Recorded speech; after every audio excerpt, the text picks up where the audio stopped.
안녕하세요. 3학년 정치화법 43번째 디딤 영상 시간입니다. 자, 저번 시간에 그 형사 재판의 어떤 절차에 대해서 공부했었죠. 자, 이제 그런 어떤 모두 절차라든지 심리 절차, 그다음 판결 이런 식으로 절차가 이루어지는데, 자, 이제 최종적으로는 이제 형이 선고되겠죠.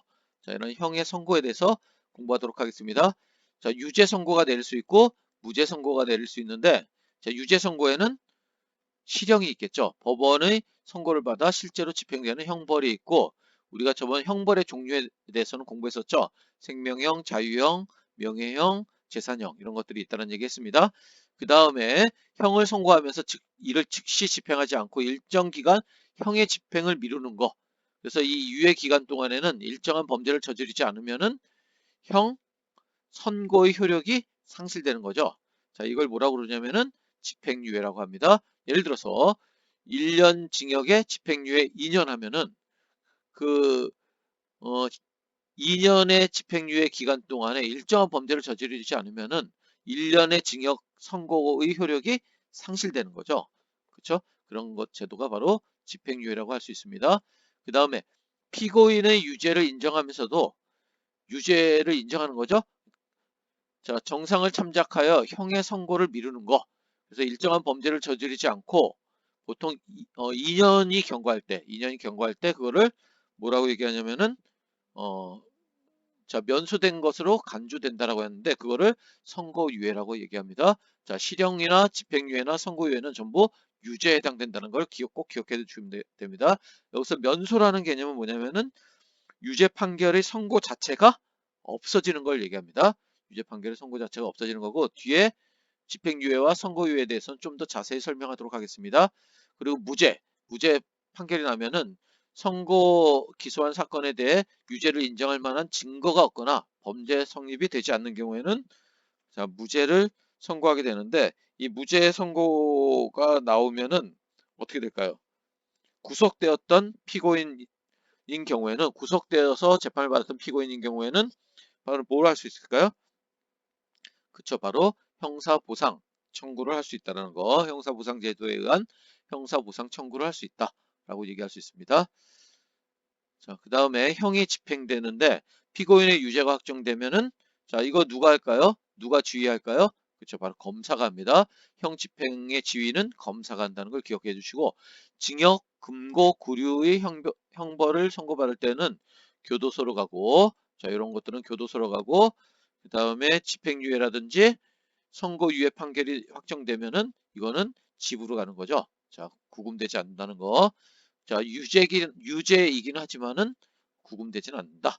그다음 판결에 대해서 불복할 때 불만이 있어서 다시 재판을 청구 해달라고 요구할 수도 있다는 얘기했죠. 그런 경우 검사나 피고인 둘 다 할 수 있다는 거. 2심 판결을 불복하여 상급 법원에 뭐 할 수 있다고 그랬죠? 그렇죠. 상소가 가능하다. 1심에서 2심으로 가는 것은 항소, 2심에서 3심으로 가는 것은 상고라고 얘기했습니다. 그 다음에 징역 또는 금고형을 집행받고 있는 자가 개전의 정의에 현저하여 재범의 위험성이 없다고 판단될 때에는 형기 만료 전에 일정한 요건을 갖추면 조건부로 석방되는 제도가 바로 가석방 제도입니다. 무기에 있어서는 무기징역을 받은 사람은 20년 이상 지난 경우, 유기징역에 처해진 사람들은 형기 3분의 1이 경과한 경우에는 이런 가석방의 어떤 그런 조건이 된다는 거 기억해 주시면 되겠습니다. 자, 선고유예와 집행유예에 대한 설명이 나와 있네요. 선고유예는 형의 선고를 미루는 것이다. 보통 1년 이하의 징역이나 금고에 해당되는 경미한 범죄인 경우에 해당되고, 법원에서 형을 선고하지 않더라도 피고인이 다시 범행을 저지르지 않으리라는 사정이 현재 기대되는 경우에 하고, 보통 2년 어, 그 선고유예가 내린 2년이 지나면은 면소된 것으로 간주한다. 이렇게 얘기했습니다. 면소된 것으로 간주되면은 어떻다고 그랬죠? 유죄 판결의 선고 자체가 없어진다는 얘기했습니다. 그 다음에 집행유예는 형을 선고하면서 일정 기간 형의 집행을 유예하고 그 기간이 경과하면 형의 선고 효력을 잃게 하는 제도가 바로 집행유예 제도고, 보통 3년 이하의 징역 또는 금고형에 해당되는 선고의 경우에는 바로 이 집행유예를 할 수 있다. 그러니까 살인죄라든지 이런 5년 이상 뭐 이런 중범죄를 저지른 사람들은 집행유예가 내려지지가 않겠죠. 그래서 법관이 참작할 만한 사유를 검토하여 1년에서 5년까지 집행유예가 최대 5년까지 할 수 있겠네요. 그럼 그리고 벌금형에도 이제 집행유예가 선고될 수 있다는 걸 여기에 알 수 있습니다. 그 다음에 소년 사건의 처리 과정을 보면은 소년 보호 대상자는 10세에서 19세 미만인 자에 해당되는 거고 10세에서 19세 미만 그래서 10세 미만인 자는 그런 어린아이들 같은 경우에는 그러니까 형벌도 받지 않고 보호 처분도 받지 않는 거죠. 그리고 10세에서 19세에 해당되는 사람들은 여기는 보호 처분을 받을 수 있는 거죠. 보호 처분을 받을 수 있고 14세가 뭘 의미합니까?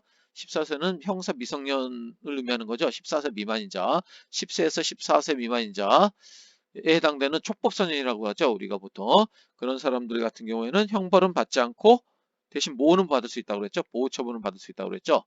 그 다음에 14세 이상 19세 미만인 사람들은 형벌도 받을 수 있고 보호 처분도 받을 수 있다라고 얘기했습니다. 그리고 14세 이상이면은 보호 처분 안 받죠? 보호 처분은 19세 미만인 사람들 소년법에 의한 그런 처분이기 때문에 19세 이상 되면은 형벌만 받을 수 있다. 이렇게 얘기했습니다. 자, 이렇게 구분해 두면 좋겠습니다.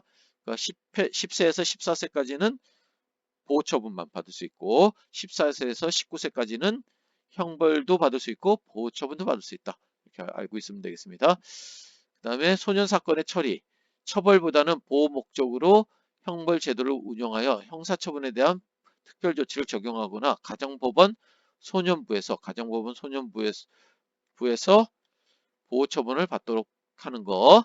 그래서 검사는 사건 및 소년에 대한 조사를 하여 가정법원 소년부로 송치할 수도 있고 선도조건부 기소유예 처분을 하거나 검사가 할 수 있는 일이 이렇게 세 가지네요. 그러니까 가정법원 소년부로 보내면은 보호 처분을 받게 하는 거고 그 다음에 한번 봐주는 건 뭐라고 그러죠? 그렇죠? 선도조건부 기소유예라고 하고 심각한 사안은 법원에 가서 정식 재판을 받도록 하는 거죠. 그래서 공소를 제기하는 경우 이거는 그러니까 이 공소를 제기하면은 형벌을 받을 수 있고 그다음에 가정법원 소년부로 이렇게 송치되면은 바로 보호 처분을 받을 수가 있겠죠.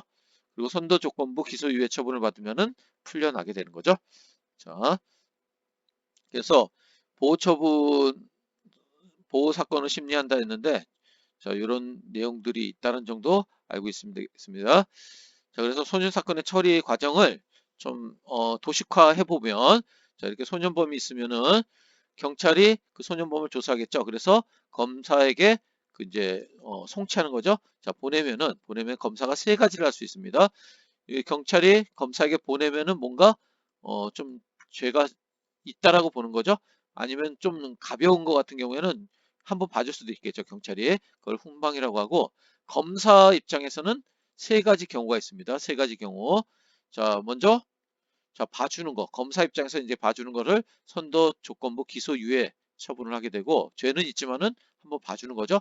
그 다음에 죄가 좀 중하다 싶으면은 기소를 하겠죠. 정식 재판으로 넘기게 되고 그 다음에 아 이거는 뭐 정식 재판할 정도는 아니야 라고 얘기하면은 보호처분 받을 정도면 돼 라고 하면은 바로 가정법원 소년부로 보내는 거죠. 이 가정법원 소년부로 보내면은 이거는 어, 보호처분 받을 수 있는 거고 가정법원 소년부에서 판단하기에 이거는 좀 정식 재판을 받아야 하는 게 좋겠어 하면 다시 검사에게 보낼 수도 있습니다. 이렇게 검사에게 보낼 수도 있고 그 다음에 검사가 기소를 해서 일반 법원으로 이제 재판이 열리는 과정에서 일반 법원이 판단하기에 이거는 정식 재판 받을 정도는 안 돼라고 생각하면은 다시 이렇게 가정법원 소년부로 다시 보낼 수도 있습니다. 그래서 보호처분을 형벌이 아닌 보호처분을 받게 할 수도 있습니다. 자, 이런 과정을 통해서 소년 사건이 처리된다는 것을 알고 있으면 되겠습니다. 자, 일반 법원으로 가는 경우에는 판결, 형벌을 받게 되는 거고, 그다음 가정법원 소년부로 가는 경우에는 보호 처분을 받게 되는 거죠. 자, 이렇게 소년 사건 처리 과정이 이루어지고, 자, 그래서 자, 다음으로 이제 국민참여재판에 대해서 살펴보도록 하겠습니다. 대상은 자, 지방법원 합의부 1심 재판이 지방법원 합의부니까 이건 좀 중대범죄에 해당되는 그런 형사사건이라고 볼 수 있겠죠. 그래서 배심원 자격을 보면 20세 이상 대한민국 국민 중 국민의 형사재판 참여에 관한 법률에서 정한 결격 사유가 없는 사람들, 이런 사람들, 그 직업 등을 이유로 한 제외 사유 등에 해당되지 않는 사람들이 배심원으로 될 수 있고, 자, 배심원을 선정하고 공판이 이루어지고 판결되고 판결 선고가 되고, 이 배심원들의 판결이 판사를 구속하지 않는다는 것을 기억해 주시면 되겠습니다. 그걸 뭐라고 표현하냐면은 권고적 효력만 갖는 거죠. 권고적 효력만 가져서 배심원의 판결은 판사의 판결과는 다르게 그러니까 배심원의 판결과 판사의 판결이 다를 수도 있는 거죠. 최종적인 판결은 바로 판사만이 할 수 있고, 이거는 참조만 한다는 거. 배심원의 판결은 참조만 한다는 의미에서 권고적 효력만 갖는다. 이렇게 얘기합니다. 자, 그래서 형사 절차 인권 보장 과정, 이것도 중요하죠. 자, 요 내용도 한번 살펴보도록 하겠습니다. 형사 절차 단계에서의 인권 보호 원칙을 보면 국민의 자유와 권리를 제한하는 경우에는 반드시 적법한 절차와 법률에 근거해야 된다라는 원칙, 이게 적법 절차의 원칙이라고 얘기하죠. 우리가 또 미란다의 원칙을 한다든지 뭐 이런 거 얘기할 수 있겠죠. 자, 이런 것들이 적법 절차의 원칙이라고 얘기할 수 있습니다. 그 다음에 형사 피의자와 피고인은 유죄 판결이 확정될 때까지는 무죄로 추정한다는 원칙. 피의자, 피고인 모두 해당되는 거죠. 자, 그래서 유죄의 입증은 수사기관의 몫이며 명확한 증거에 의해서만 유죄 판결을 할 수 있다는 거. 수사 및 재판은 불구속 상태 진행이 원칙이다. 무죄 추정의 원칙에 따라서 그렇다는 거. 그 다음에 고문 등으로 얻은 진술은 증거 능력을 인정받지 못하며 피의자나 피고인이 수사 및 재판 과정에서 뭐 할 수 있다고 그랬죠? 그렇죠. 진술 거부권을 행사할 수 있다. 피의자, 수사 과정이나 재판 과정 전부 진술 거부권이 행사될 수 있고, 피의자나 피고인이 수사기관과 대등한 관계에서 자신을 방어할 수 있도록 헌법이 변호인의 조력을 받을 권리, 역시 수사 과정이나 재판 과정 전부 변호인의 조력을 받을 권리가 보장되고, 피의자나 피고인이 스스로 변호인을 선임할 수 없을 경우에는 법률의 규정에서 국선 변호인 제도가 실시되고 있다는 사실 알고 있으면 되겠습니다. 자, 이상 43번째 디즈니 영상 시간을 마치겠습니다.